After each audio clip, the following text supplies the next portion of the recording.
যারা ঈমানদার তারা জান্নাতে যাবেন, আর যারা কাফির তারা চিরকাল জাহান্নামে থাকবেন। এটা আল্লাহ তাআলার মৌলিক নীতি। কিন্তু এমন কিছু ঈমানদার আছেন যারা মুসলমান হয়েও প্রথমবারে জান্নাতে যাবেন না, বরং তারা নিজেদের গুনার কারণে প্রথমে জাহান্নামের শাস্তি ভোগ করবেন। এরপর আল্লাহ চাইলে তাদের জান্নাতে প্রবেশ করাবেন।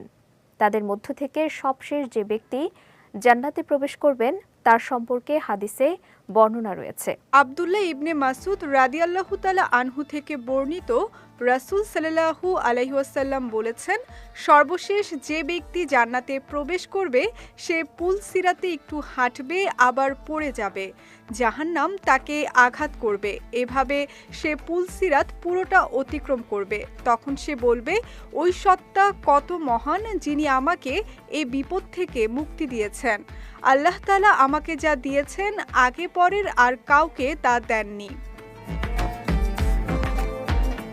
অতঃপর তার সামনে একটি গাছ দেখা যাবে। সে বলবে, হে আল্লাহ, আমাকে এই গাছের কাছে নিয়ে যান যাতে আমি এর ছায়ায় আশ্রয় নিতে পারি এবং এখান থেকে পানি পান করতে পারি। আল্লাহ তাআলা বলবেন, হে আদম সন্তান, তোমাকে তা দেওয়ার পর আমার কাছে অন্য কিছু চাইবে? তখন সে বলবে, না হে রব, এমন হবে না। অতঃপর আল্লাহ তার দোয়া কবুল করবেন। এরপর ওই ব্যক্তি সেই গাছের ছায়ায় দাঁড়াবে, পানি পান করবে। কিছুক্ষণ পর সে আগের চেয়ে আরো সুন্দর একটি গাছ দেখবে। তখন সে সেই গাছের কাছে যেতে চাইলে মহান আল্লাহ প্রশ্ন করবেন, হে আদম সন্তান, তুমি কি আমার সঙ্গে ওয়াদা করনি যে এরপর থেকে আমার কাছে আর কিছু চাইবে না? তখন ওই ব্যক্তি এই ইচ্ছাকেই শেষ ইচ্ছা বলে ওয়াদা করবেন। মহান আল্লাহ তার এই ইচ্ছাও পূরণ করবেন।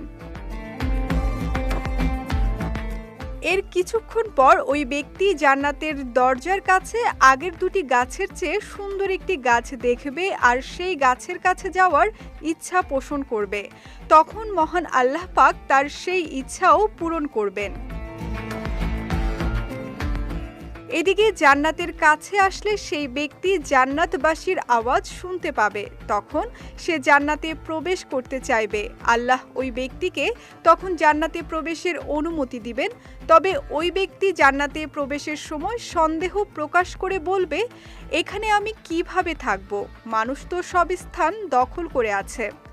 তখন আল্লাহ তাআলা তাকে 10 দুনিয়ার সমান জান্নাত দিবেন আর এতে ওই ব্যক্তি সন্তুষ্ট হয়ে যাবে, বলবে, হে আমার রব, আমি সন্তুষ্ট।